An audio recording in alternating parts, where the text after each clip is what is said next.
ہمارے ہاں جو اصل لیجنڈ ہوتے ہیں وہ کچھ عرصے کے بعد یا وفات پا جانے کے بعد قصہ پارینہ کیوں بن جاتے ہیں؟ انہیں بھلا کیوں دیا جاتا ہے؟ ان کی لیگیسی کو آگے کیوں نہیں بڑھایا جاتا؟ دیکھیں یاسر، طارق عزیز ایک وہ شخصیت تھے، مرحوم نے صرف اب یہ نہ کہ ایک بڑے اچھے کمپیئر تھے، نیلام گرب لوگ، سب سے بڑا جو چیز انہوں نے دی وہ تھا پاکستان زندہ باد۔ ان کے پروگرام کے آخر میں ایک نعرہ جو بچے سے لے کر بڑا، جو چھوٹے سے لے کر برا، خواتین سے لے کر مرد، گھر کا ہر فرد، جب پروگرام ختم ہونے لگتا تھا تو ایک نعرہ لگاتے تھے، پاکستان زندہ باد۔ یہ وہ نعرہ تھا جو ہر گھر کے اندر سنا جاتا تھا، یہ وہ نعرہ تھا جو ہر بچے کی زبان پر تھا، اور یہ وہ نعرہ تھا جس نے ہمیں پاکستانی ہونا، پاکستان سے محبت کرنا سکھایا۔ تو ایسے شخص کو بدقسمتی دیکھیں ہماری کہ طارق عزیز مرحوم دنیا سے چلے گئے۔ اس دن تو تمام ٹی وی چینلز کی وہ شاخ سٹکی بنے، بڑا ڈسکس ہوا، لیکن کیا کسی ایک ٹی وی چینل نے ان کی ذات پر پروگرام کیا؟ یہ جو پروگرام آج آپ کر رہے ہیں، کیا کسی ایک میڈیا ہاؤس نے ان کی یاد میں کوئی ایونٹ رکھا؟ بھارتی فنکار مر جائے نا، اداکار، تو 3 دن ٹی وی چینلز کی سکرین ان ہٹاتی نہیں، ہمارے ٹی وی چینلز کی سکرین نہیں ہٹاتی پاکستان۔ لیکن کیا ہوا؟ طارق عزیز مرحوم دنیا سے چلے گئے، اور جاتے جاتے جس طرح زندگی میں اپنے لیے بہترین وہ پاکستان زندہ باد کا ایک نعرہ دے کر گئے، جاتے جاتے ایک ایسی رسم ڈال گئے جو حکیم سعید جیسے لوگوں نے ڈالی تھی کہ اپنی جائیداد کو اس پاکستان کے نام کر کے۔ میں تو بس یہی کہوں گا جی کہ وہ ایک روایت ڈال گئے ہیں، اب پاکستان کے سیاستدانوں کو، پاکستان کے نامور لوگوں کو ہم نے دیکھنا ہے کہ کیا وہ اپنی جائیداد پوری تو نہیں، کیا اس کا کچھ حصہ اس پاکستان کے لیے رکھتے ہیں، کیا وہ اس پاکستان کے نام کو ایسا حصہ کر کے یہ ثابت کرتے ہیں کہ ایک فنکار، ایک وہ شخص جس نے سفر شروع کیا بالکل نیچے سے، اور جب زندگی میں تو اپنا نام بنا گیا، جاتے جاتے بھی ایک ایسا کام کر گیا وہ پاکستان کے لیے تھا۔ جس طرح یاسر میں نے کہا کہ اس نے نعرہ دیا پاکستان زندہ باد، اور اسی نعرے پر آخری دم بھی وہ عمل کر کے گئے کہ اپنی وصیت کر گئے کہ اپنا سب کچھ پاکستان کو۔ صحیح۔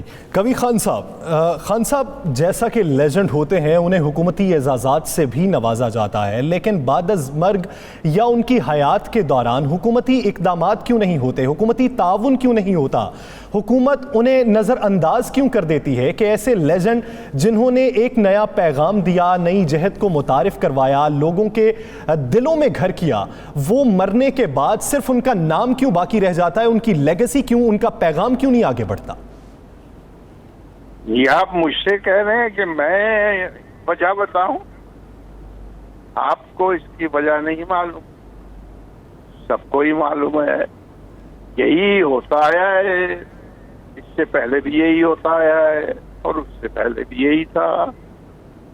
جو آرٹسٹ، جو فنکار جو کچھ چھوڑ کے جاتا ہے اس کو دنیا میں بہت قربانیاں دینی پڑتی ہیں، جبھی تو وہ بہت کم آپ نے دیکھا ہوگا کہ وہ اپنے خاندان میں سے یا اپنی اولاد میں سے کسی بھی شعبے میں، صرف اس فیلڈ میں نہیں، تمغات بھی مل جاتے ہیں، سب ہو جاتے ہیں، لیکن جو دشواریاں پیش آتی ہیں اسے اپنے ٹارگٹ تک پہنچنے کے لیے جو کہ وہ پہنچ نہیں پاتا، وہ بڑی دشوار راہیں ہیں۔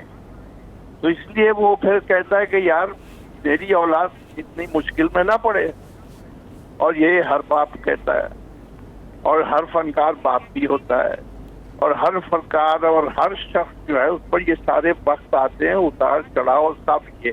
اور یہ جو آپ سوالات کر رہے ہیں یہ کوئی نئے تو ہے نہیں، صرف یہ ہے کہ جی پروگرام کو کیسے گرم کیا جائے۔ طارق عزیز کے عہد کا بات کریں اس کی کہ وہ کتنی بڑی ایک ہمارے پی ٹی وی کی شخصیت تھی۔ ہم سب جو پی ٹی وی کے ابتدا سے کام کر رہے ہیں انہوں نے، آخر ہم کہاں سے آئے تھے؟ ہمیں بھی تو پی ٹی وی کے ہی اساتذہ جو تھے، جو پڑھے لکھے تھے، جو بڑے بڑے لوگ تھے، انہوں نے ہی سکھایا۔ انہوں نے ہی، اگر ہم کسی غریب گھرانے سے آئے تھے اور بہت مفلس تھے اور پھر پی ٹی میں داخل ہو گئے تو وہاں ہی ہمیں بتایا گیا کہ نہیں، اگر جیسے میں ایک سپاہی کا بیٹا ہوں، ایک بڑی مدت تک یہ نہیں کہتا رہا کہ میں ایک سپاہی کا بیٹا ہوں، لیکن مجھے اتنے تمغات مل گئے، سب کچھ مل گیا ہے، تو ایک دن ابا کی تصویر دیکھی، میں نے کہا یہ میں کیا کر رہا ہوں؟ ہمارے جو پی ٹی وی کے اب میں نام لوں یا کچھ کروں یا کروں، انہوں نے کہا کہ یہ آپ کی زندگی میں جو جو چیزیں ہیں ذرا کھل کے بیان کریں, اچھا لگتا ہے. جب میں نے بیان کیا کہ میں ایک سپاہی کا بیٹا ہوں اور میں نے اتنی جدوجہد کی اور اب اس وقت ماشاءاللہ یہ وہ ستارہ امتیاز بھی میرے پاس, تم مجھے دوسرے دن 2-4 بہت بڑے بڑے لوگ ملے, انہوں نے کہا یار کیا اچھے آدمی ہو تم, سارے کمپلیکس ساری تم نے اندر سے نکال دی, تم بہت بڑے آدمی. تو طارق عزیز جو تھے ان کی شخصیت تھی, ان کے والد کی جو شخصیت تھی, جہاں کی پیدائش تھے, جہاں سے آئے تھے, جہاں سے چلے تھے, وہاں سے وہ لاہور آئے اور کن کن لوگوں میں رہے, کن کن پڑھے لکھے ادیبوں میں رہے, انہوں نے کیا زندگی گزاری اور کتنی محنت کی اس شخص نے. میں بھی اسی وقت وہیں تھا اور وہ ہوتے ہوتے اس محنت کا اس نے صلہ پایا اور وہ پاکستان کی ایک تاریخ بن گیا, وہ پہلی آواز بن گیا پی ٹی وی. اب باقی چیزیں جو آتی ہیں کہ پی ٹی وی نے اسے کیا دیا یا حکومتوں نے اسے کیا دیا, تو بھائی ہمارے سارے فنکار جدوجہد کرتے ہوئے گزرتے ہیں, اسی طرح اپنی مصروفیات, اسی طرح پڑھے لکھے لوگوں کے. میں تو ہر دوسرے آدمی کو اپنے سے زیادہ پڑھا لکھا اور سمجھدار سمجھتا ہوں اور اس کی عزت کرتا ہوں. تو طارق عزیز تو ایک اتنا بڑا خزانہ چھوڑ کر گیا ہے. خزانہ پیسوں کا نہیں ہوتا, سکوں کا نہیں ہوتا, یہ ادب کا خزانہ ہوتا. جی, تبھی تو نسلیں بنتی ہیں اور بنتی چلی جا. ارے آپ موقع تو دیا کریں لوگوں کو, وہ تو ایک موقع ہم نہیں دیتے کچھ کہنے کا کہ ہم نے کچھ بنانا ہے. دوسرا اللہ میاں بھی کہتے ہیں کہ بیٹا اب اتنی زندگی گزر گئی, اب آ جاؤ.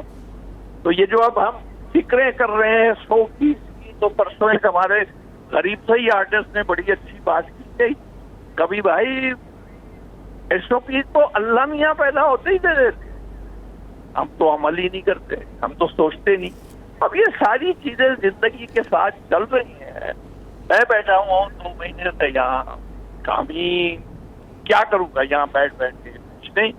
تو اب یہ ایک وقت ہے, گزر جائے گا. اب اس میں ہم بیٹھ کے اگر تنقیدی ساری چیزیں شروع کر دیں تو ایسا مجھے تو اچھا نہیں لگتا.